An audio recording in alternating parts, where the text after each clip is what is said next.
spring fragrances for men. Every season has its particular charm and beauty when it comes to wearing fragrances, and the way fragrances develop springtime is fantastic. To me, it's when I move away a bit from the warmer and deeper scents of winter and into the kind of fragrances that sits between that and summer fragrances. So they are usually not as deep and warm as winter scents and usually not as fresh as summer freshes. Right in the middle, and I've got some fantastic spring fragrances for you in this video. Both new bangers and some old favorites that I think are perfect for spring.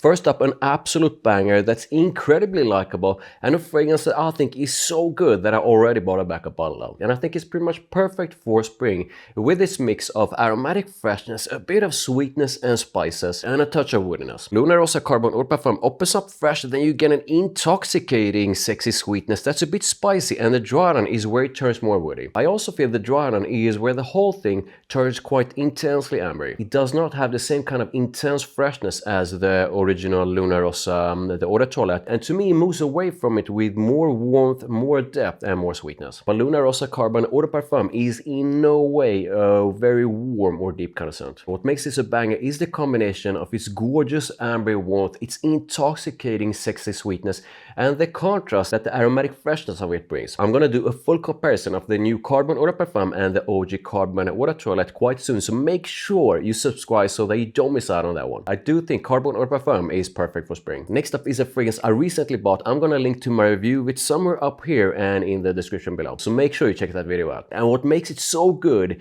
is its mix of intense aromatic freshness, a different kind of sweetness, and its gorgeous amber warmth. The opening has fresh lavender that's made even more aromatic with anise. The dry run is where it turns into this mix of aromatic freshness and amber warmth, and the whole thing is a bit sweet and spicy. Le Malin Bleu does have something that to my nose is softly vanillic, but I do feel this is a fragrance that sort of, that in a way moves away from the rest in the line. I mean, you can still feel that this is Le Mal, but I do feel this moves away at least a little bit from the other ones. And it could almost be described like if you would take the lavender and a bit of freshness from the original, really amp that part up and give it a different kind of sweetness and make the whole thing more ambery. Le Malin Bleu is another compliment getting Le Mal that will give you this really nice, fresh, ambery and spicy scent cloud that I think is perfect for spring. Next up, a fragrance that definitely by now should be in some sort of a Hall of Fame. It's an absolutely fantastic mix of freshness with a dose of mint, vanilla and fruitiness on a woody base. Versace Eros Eau de Parfum definitely has that core Eros DNA with vanilla, but to me it's a bit more balanced with its minty freshness, sweet candied apple and clary sage on a base of vanilla and woodiness. Eros Eau de Parfum is a sexy and flirty scent for spring, and to me it's a bit less sweet and more fresh and aromatic than the Eau de Toilette, but with more depth to it compared to the Parfum, which makes it a great choice for spring, and this is simply put a very mass appealing and compliment getting scent. So back when this was released, I definitely liked it, but at the same time I also felt it lacked something, and it took at least a year or so for it to grow on me. Then I picked it up sometime last year, and during that time this thing developed and I got this gorgeous sweetness that I definitely did not pick up on initially. The Most Witty Eau de Toilette Intense has a dose of fresh lavender, so it's definitely a bit fresh, and it has a really interesting kind of boozy side to it as well. But its booziness is of the softer and smoother kind that's almost ambery and sweet. And the whole thing is definitely softly woody. One of the most noticeable differences when I picked it up and started using it again last year was that I picked up on a bit, like a soft little bit of the sweetness from the Eau de Parfum. I'm not saying that Eau de Toilette Intense and the Eau de Parfum Intense are the same, because they are not. But I'm definitely getting different kind of gorgeous sweetness from the Eau de Toilette Intense that I did not pick up on back when I bought it. And the combo of that and its freshness and soft woodiness is fantastic. This is a great spring fragrance and definitely an absolute banger on summer nights. Next up is a fragrance that's incredibly mass appealing, and it has a bit of that very attractive Armani Strong Overdue DNA with vanilla and lavender. But the twist of this one is definitely its fruitiness and sweetness, which comes from cherry. This is Strong Overdue Puffly, and what you get here is a fruity sweet dose of cherry that's got an amber feel to it, and right behind it you have that signature Armani Strong Overdue vanilla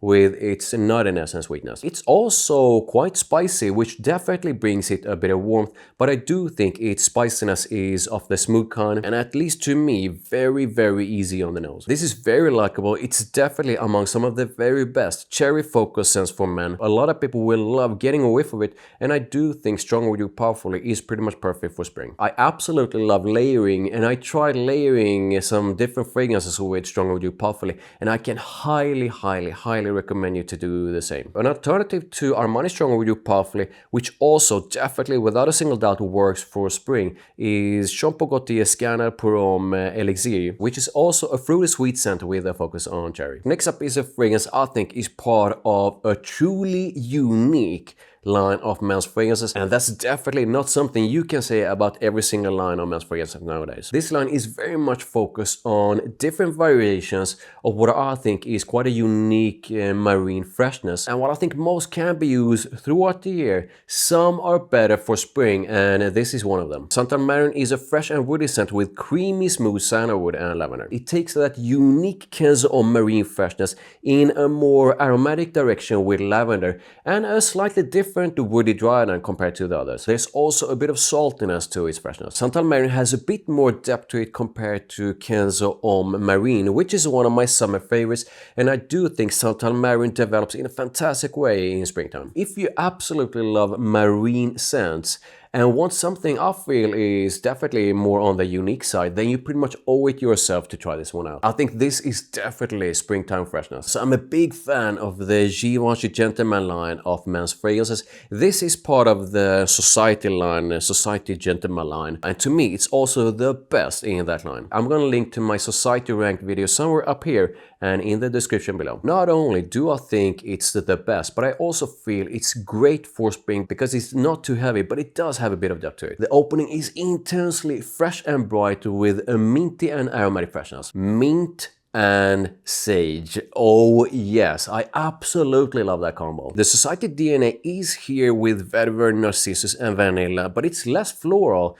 and, at least to my nose, instead focuses on coffee. Society Extreme is creamy, woody and vanillic with mint and sage for a sexy dose of freshness, and the main star here is coffee. The coffee here, at least to my nose, is more of a smooth, creamy and cold latte rather than a warm and intense espresso. The Jordan is where you get a more intense and also more nuanced dose of woodiness together with vanilla. You still have a bit of that coffee. And to me it stands out thanks to the coffee and that absolutely fantastic mint and sage duo. It's unique, it's a great compliment getter when sprayed properly though, and it combines that elegant gentleman vibe with a bit of sexiness. The next fragrance is from what is probably one of the most underrated men's fragrance lines ever, but it smells really good and it has quickly become one of my most used fragrances that has been released this year. It's got an addictive amber warmth and spiciness to it that's combined with a bit of fruitiness and sweetness, and the whole thing is woody with a nice dose of lavender. I think Phantom Red moves away from the rest in the line,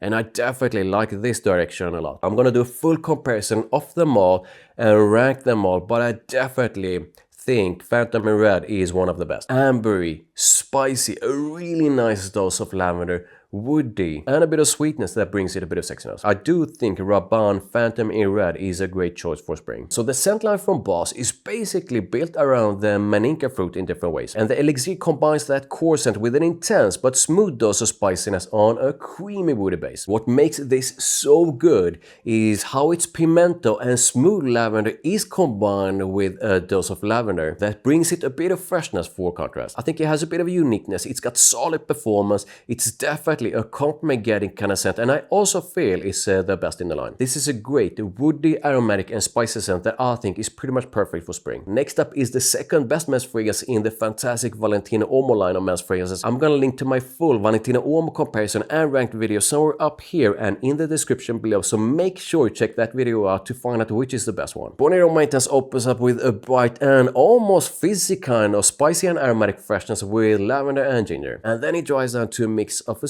slightly sweet vanilla and what I think is a super creamy and super smooth dose of woodiness. It has an almost bubblegumish kind of sweetness, and the vanilla is also very smooth, and that makes this thing incredibly mass appealing. The lavender here is definitely part of what makes it so good and brings the whole thing a bit of contrast with its freshness. It's not a complex scent, but it's definitely a fantastic compliment getter and a scent I feel is pretty much perfect for spring. If you absolutely love the scent of vanilla and want the scent that most people love getting a whiff of, then this is it. Moving on to something that's very different compared to pretty much everything else in this video, and while I do use it pretty much throughout the year, I do think it's perfect for spring. You get a creamy sandalwood with a soft kind of sweetness from tonka mixed with a citrusy and aromatic kind of freshness. Acqua di Parma Sandalo is a unique, classy and masculine scent that's woody and aromatic with a bit of that classic Acqua di Parma soapiness to it. The mix of woodiness and freshness gives it a bit of depth,